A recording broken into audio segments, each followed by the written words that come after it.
નમસ્તે વિદ્યાર્થી મિત્રો, આજે આપણે ધોરણ 11 ગુજરાતીમાં પાઠ્યપુસ્તક આધારિત પરીક્ષાલક્ષી મહત્વના MCQ જોવાના છે. ચેપ્ટર નંબર 16 તપસ્વી સારસ્વત. પ્રશ્ન નંબર 1 તપસ્વી સારસ્વત પાઠનો સાહિત્ય પ્રકાર છે ચરિત્ર નિબંધ. પ્રશ્ન 2 તપસ્વી સારસ્વત પાઠના કવિ છે ચંદ્રકાંત ત્રિકમલાલ શેઠ.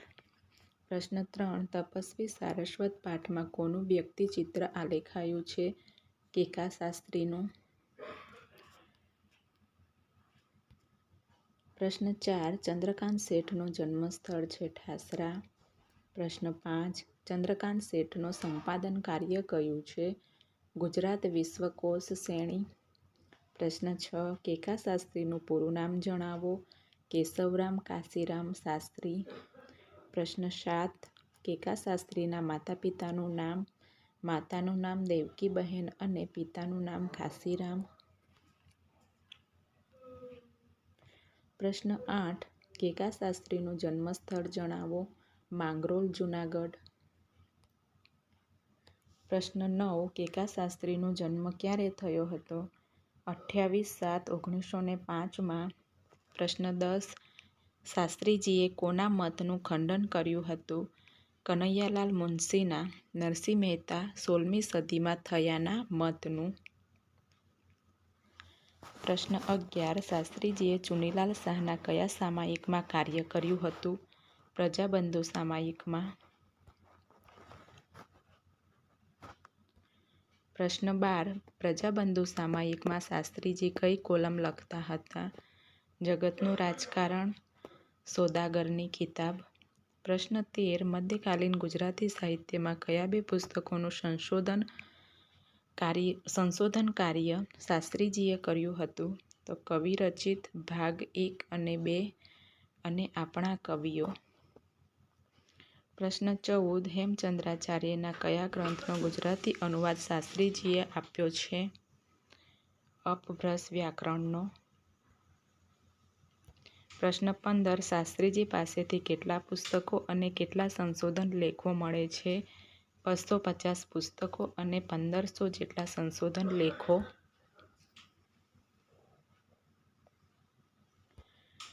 પ્રશ્ન 16 શાસ્ત્રીજીએ કોના સાનિધ્યમાં સંસ્કૃત વ્યાકરણ છંદમાં પ્રવીણતા મેળવી હતી? તો ગુરુ ગોમતીદાસજી.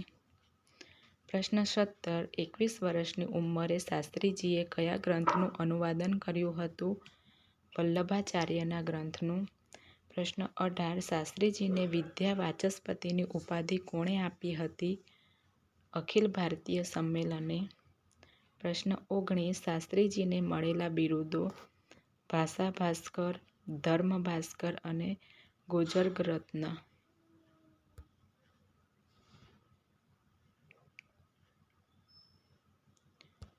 પ્રશ્ન 20 કેકા શાસ્ત્રીનો જીવન સિદ્ધાંત કયો છે? કમખા ગમખા. પ્રશ્ન 21 કેકા શાસ્ત્રીનું મૃત્યુ ક્યારે થયું હતું? 9 સપ્ટેમ્બર 2006. પ્રશ્ન 22 બંડી વગેરે બાંધવાની નાની દોરી શબ્દ સમૂહ માટે એક શબ્દ કસ અથવા અંગરખું. પ્રશ્ન 23 કોઈપણ પ્રકારના કોષમાં આવતો મુદ્દો એટલે કે અધિકરણ. પ્રશ્ન 24 શાસ્ત્રીજીને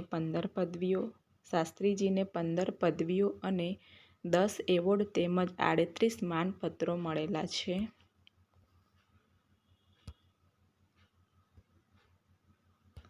પ્રશ્ન 25 શાસ્ત્રીજીએ મહાભારતમાંથી ભારત સંહિતા પુસ્તક તારવ્યું અને તેમાંથી 8800 શ્લોકની મૂળ જય સંહિતા તારવી આપી. ચેપ્ટર નંબર 17 ભજન કરે તે જીતે. પ્રશ્ન નંબર 1 ભજન કરે તે જીતે પાઠનો સાહિત્ય પ્રકાર છે ભજન. પ્રશ્ન 2 ભજન કરે તે જીતે પાઠના સાહિત્યકાર છે મકરંદ વજેશંકર દવે. પ્રશ્ન 3 મકરંદ દવેનું જન્મસ્થળ છે ગોંડલ. પ્રશ્ન 4 મકરંદ દવે કયા સ્થળે નંદીગ્રામ આશ્રમની સ્થાપના કરી છે? વલસાડ.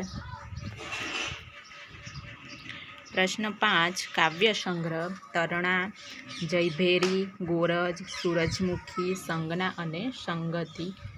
પ્રશ્ન 6 ગીત નાટિકા શ્રેણી વિરજાનંદ. 7 નંબર બાળ કાવ્ય સંગ્રહ ઝબૂક વીજળી ઝબૂક. પ્રશ્ન 8 નવલકથા માટીનો મહેક તો સાદ. પ્રશ્ન 9 બાળ નાટ્ય સંગ્રહ બે ભાઈ અને તાઇકો. પ્રશ્ન 10 પ્રસંગ ચિત્રો પીડ પરાઈ. સંપાદન ભજન સંગ્રહ સંત કેરી વાણી. અનુવાદ ઘટને માર્ગે ટાર્ઝન જંગલનો રાજા. ચિંતન ગ્રંથો આંતરવેદી, યોગપદ, સહજને કિનારે, ભાગવતી, સાધના, ગર્ભદીપ. પ્રશ્ન 14 હરિને સી રીતે મૂલવી શકાય છે? સાચી ભક્તિથી. પ્રશ્ન 15 કવિ કઈ ખાતાવાહી નિભાવવાની ના પાડે છે? સાચા ખોટાના ખાતા પાડીએ ખાતાવાહી નિભાવવાની ના પાડે છે. પ્રશ્ન 16 ભજન કરે તે જીતે મકરંદ દવેના કયા સંગ્રહમાંથી લેવામાં આવ્યું છે? સંજ્ઞા કાવ્ય સંગ્રહમાંથી. પ્રશ્ન 17 કવિના મતે કોણ હારે છે? જે વજન કરે તે હારે છે. પ્રશ્ન 18 હરિનો શેનાથી તોલ કરીએ તો પવન પરપોટો બને છે? તુલસી દલથી. પ્રશ્ન 19 કવિ ક્યાં સહેલવાનું પૂછે છે? સાગરના મોજે. પ્રશ્ન 20 કાવ્યમાં કવિ શું મૂકીને આવવાનું કહે છે? ગજ અને વજન. પ્રશ્ન 21 ખાટે શબ્દનો અર્થ શું થાય? લાભ. ચેપ્ટર નંબર 18 હુકુમ માલિક. પ્રશ્ન 1 હુકુમ માલિક પાઠનો સાહિત્ય પ્રકાર છે એકાંકી. પ્રશ્ન 2 હુકુમ માલિક પાઠના લેખક છે ચીનુ મોદી. પ્રશ્ન 3 ચીનુ મોદીનું જન્મસ્થળ છે વિજાપુર. પ્રશ્ન 4 ચીનુ મોદીનું ઉપનામ છે ઇરશાદ. પ્રશ્ન 5 ચીનુ મોદી કયા કયા સામાયિકના તંત્રીપદે રહ્યા છે? રે, કૃતિ, ઉન્મૂલન, હોટલ પોએટ્રસ ગ્રુપ એસોસિએશન. પ્રશ્ન 6 ચીનુ મોદીની રચનાઓ ઉર્ણનાભ, શ્રાપિત વનમાં, દેશવટો, ક્ષણોના મહેલમાં, દર્પણની ગલી, ઇરશાદગઢ અને અફવા. પ્રશ્ન 7 ચીનુ મોદી કયા ગઝલ સંગ્રહમાં નવા સ્વરૂપની ગઝલો છે? તારબી ગઝલ સંગ્રહમાં. પ્રશ્ન 8 ચીનુ મોદીના ખંડ કાવ્ય સંગ્રહ બાહુક અને નળાખ્યાન. પ્રશ્ન 9 ચીનુ મોદીના એકાંકી સંગ્રહ ડાયલના પંખી, કોલબેલ, હુકુમ માલિક. પ્રશ્ન 10 હુકુમ માલિક એકાંકીના પાત્ર કોણ છે? અધિકારી અને જીન. પ્રશ્ન 11 જીને અધિકારી આગળ કઈ શરત મૂકી છે? બીજા કોઈ પણ માણસને એના ઘરમાં પ્રવેશવાનો અધિકાર નથી આ શરત મૂકી છે. પ્રશ્ન 12 અધિકારી છેલ્લા કેટલા વર્ષથી એકલો જીવે છે? 20 વર્ષથી. પ્રશ્ન 13 જીન કઈ ભાષા સમજે છે? હુકમની. પ્રશ્ન 14 અધિકારી શા માટે ચાઇનીઝ શૂઝ ખરીદી શક્યો નહીં? તેની કિંમત વધારે હતી તેથી. પ્રશ્ન 15 અધિકારી જીને નૃત્ય સાથે શું કરવાનું કહે છે? ગાવાનું કહે છે. પ્રશ્ન 16 અધિકારીનો જીવ કેવો છે? આલના દરજ્જાનો. પ્રશ્ન 17 કોઈ અધિકારીને શું કરવા મજબૂર કરતું હોય તેમ તેને લાગે છે? ત્રીજી તાળી પાડવા.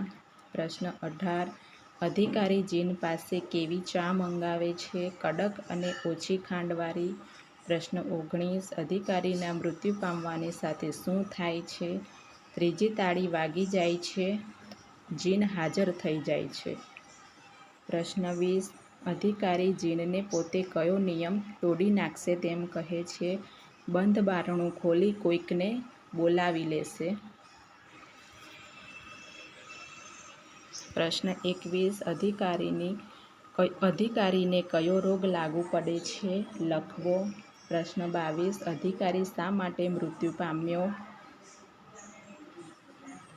પ્રશ્ન 23. ચા પીવાઈ ગયા પછી અધિકારી જીનને શું કરવાનો હુકુમ કરે છે? નૃત્ય કરવાનો. પ્રશ્ન 24. અધિકારી બારણું ખોલીને કોને અંદર આવવાનું કહે છે? નાના છોકરાને. ઘરમાં દાખલ થયેલા નાના છોકરાનું જીને શું કર્યું? તો ટેબલ પાછળ લઈ જઈને મારી નાખે છે. પ્રશ્ન 26. અધિકારી જીનને બોલાવવા કેટલી તાળી પાડતો હતો? તો 3 તાળી પાડતો હતો. પ્રશ્ન 27. આંખનો પલકારો માર્યા વિના નિષ્પલક. Chapter number 19. કાવ્યદ્રયી. પ્રશ્ન નંબર 1. ખીલા ઉર્મી કાવ્યના કવિ કોણ છે? પ્રિયકાંત મણિયાર. પ્રશ્ન 2. પ્રિયકાંત મણિયારનું જન્મસ્થળ છે અમરેલી. પ્રશ્ન 3. પ્રિયકાંત મણિયારનો પ્રથમ કાવ્ય સંગ્રહ છે પ્રતીક. પ્રશ્ન 4. પ્રિયકાંત મણિયારની સમગ્ર રચનાઓ કયા સંગ્રહમાં છે? આ નભ ઝૂક્યું સંગ્રહમાં. પ્રશ્ન 5. પ્રિયકાંત મણિયારની મહત્વની રચનાઓ છે. આ શબ્દરાત્રિ, સ્પર્શ, સમિત, પ્રબળ ગતિ, લીલેલો ઢાળ અને વ્યોમલિપિ. લીલેલો ઢાળ કાવ્યસંગ્રહને 1982માં સાહિત્ય અકાદમી દિલ્હીનો પુરસ્કાર પ્રાપ્ત થયો હતો. પ્રશ્ન 6. ખીલા એ કયા પ્રકારની રચના છે? પ્રતીકાત્મક રચના છે. પ્રશ્ન 7. ખીલા કાવ્યનું વર્ણન વિષય કયો છે? ઈસુ ખ્રિસ્તને ક્રોસ પર ખીલે જડી દેવાનો પ્રસંગ છે. પ્રશ્ન 8. મેદની શા માટે ભેગી થઈ હશે? ક્રોસ પર ખીલા વડે જડી દીધેલા ઈસુ ખ્રિસ્તને જોવા. પ્રશ્ન 9. વધસ્તંભ ઉપર કોને જડી દેવામાં આવ્યા હતા? ઈસુ ખ્રિસ્ત. પ્રશ્ન 10. ખીલા સામે જોઈને લુહાર એક શ્વાસે શું બોલ્યો? ખીલા તો મકાન બાંધવા માટે ગયા હતા, ઈસુ ખ્રિસ્ત માટે નહીં. પ્રશ્ન 11. ક્રોસ પર ખીલા વડે જડી દીધેલા ઈસુને કોણ જોવા આવ્યું? એક વૃદ્ધ લુહાર. પ્રશ્ન 12. ખીલા કાવ્ય કવિના કયા સંગ્રહમાંથી લેવામાં આવ્યું છે? આ નભ ઝૂક્યું કાવ્ય સંગ્રહમાંથી. પ્રશ્ન 13. ક્રોસ પર ઈસુના લોહી નીતરતા દેહને કવિ કોના સંદર્ભ દ્વારા સમજાવે છે? સૂર્ય અને ચંદ્ર દ્વારા. બીજા નંબરનું કાવ્ય છે હું ચાહું છું. પ્રશ્ન નંબર 1. હું ચાહું છું કાવ્યના કવિ છે સુંદરમ. પ્રશ્ન 2. કવિ સુંદરમનું પૂરું નામ છે ત્રિભુવન પુરુષોત્તમ દાસ લુહાર. પ્રશ્ન 3. સુંદરમનું જન્મસ્થળ છે મિયાં માતર ભરૂચ. પ્રશ્ન 4. સુંદરમે કયા સામાયિકનું સંપાદન કર્યું છે? દક્ષિણા. પ્રશ્ન 5. સુંદરમના કાવ્ય સંગ્રહ છે કોયા ભગતની કડવી વાણી, કાવ્યમંગલા, વસુધા, યાત્રા, રંગ રંગ વાદળિયા.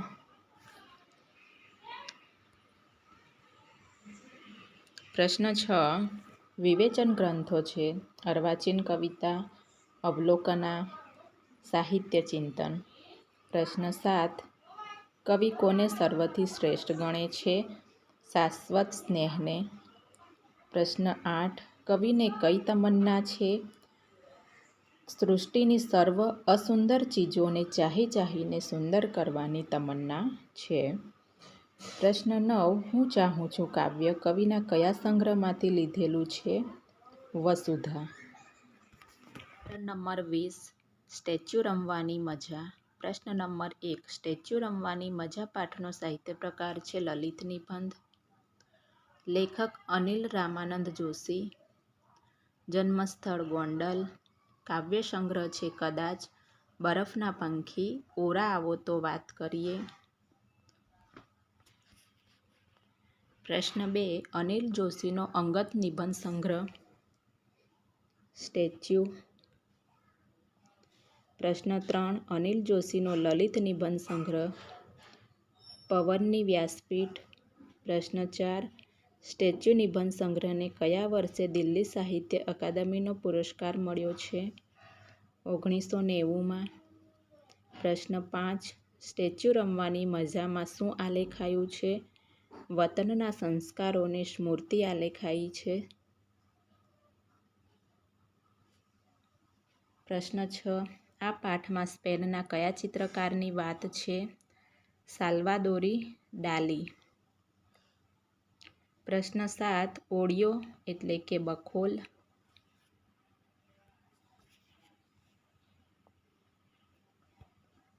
પ્રશ્ન 8.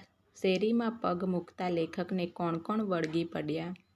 ડંકી પાસે પાણી ચૂથતા છોકરાઓ, એકાદ બે રખડતી બકરીઓ, પોદળો કરતી ગાય, જૂની ગટરના ઢાંકણા, અગાસી, ધાબા ઉપર શિયાળાનો તડકો ખાતા બીમાર વૃદ્ધો અને ઉડતી સમડી. પ્રશ્ન 9. લેખક સેસવનું આઈડેન્ટિટી કાર્ડ બતાવવા છતાં કોણ તેમને ઓળખવા તૈયાર નથી? તેમના વતનની શેરી. પ્રશ્ન 10. સાલ્વાડોરી ડાલીની જેમ લેખકને શાનું ચિત્ર દોરવાનું થાય છે? ચશ્માનું. પ્રશ્ન 11. લેખકના મતે સેસવ કોના જેવું છે? પતંગિયા જેવું. પ્રશ્ન 12. લેખકની શેરીમાં કઈ રમત પ્રચલિત હતી? સ્ટેચ્યુ રમવાની રમત. પ્રશ્ન 13. પાઠમાં વપરાયેલ નારગોલ શબ્દનો અર્થ શું છે? એક પ્રકારની રમત. પ્રશ્ન 14. આપણે ઈશ્વરને સ્ટેચ્યુ કહીને ક્યાં થીજાવી દીધા છે? મંદિરોમાં અને પુસ્તકમાં.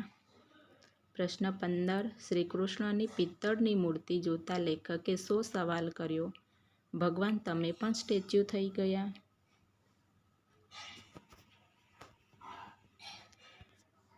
પ્રશ્ન 16. આળિયામાં આગ લાગવાની ઘટના પછી લેખક શું જનૂનપૂર્વક માનતા થઈ ગયા? કૃષ્ણને મેં બાળી નાખ્યા એટલે તેઓ કાળા થઈ ગયા. પ્રશ્ન 17. સવારે શેરીમાં કેટલા છોકરાઓ લેખકને શું કરતા દેખાય છે? કેસુડાનો રંગ બનાવતા. પ્રશ્ન 18. મેળામાંથી લેખક પાછા ફર્યા ત્યારે શું જોયું? ઓળિયામાં આગ લાગી ગઈ હતી. પ્રશ્ન 19. લેખક અને મિત્રો ઝીણા માટે શું પ્લાન કરતા હતા? લેખક અને મિત્રો ઝીણા માટે શું પ્લાન કરતા હતા? ઝીણાને સ્ટેચ્યુ કરી થીજાવી દેવાનો પ્લાન કરતા હતા. પ્રશ્ન 20. ઈશ્વર ભાષાને સ્ટેચ્યુ કહે ત્યારે તે શું બની જાય છે? શબ્દકોશ. પ્રશ્ન 21. ઈશ્વર સમયને સ્ટેચ્યુ કહે ત્યારે શું બની જાય છે? સમય ભૂતકાળ બની જાય છે. પ્રશ્ન 22. લેખકને ત્યાં કયા સ્થળે જન્માષ્ટમીનો મેળો ભરાયો હતો? પંચનાથ સ્થળે. પ્રશ્ન 23. ઝીણો ભરવાડ કેવી રીતે સ્ટેચ્યુ થઈ ગયા હતા? તો વીજળીના થાંભલે ચોંટીને મૃત્યુ પામ્યો હતો.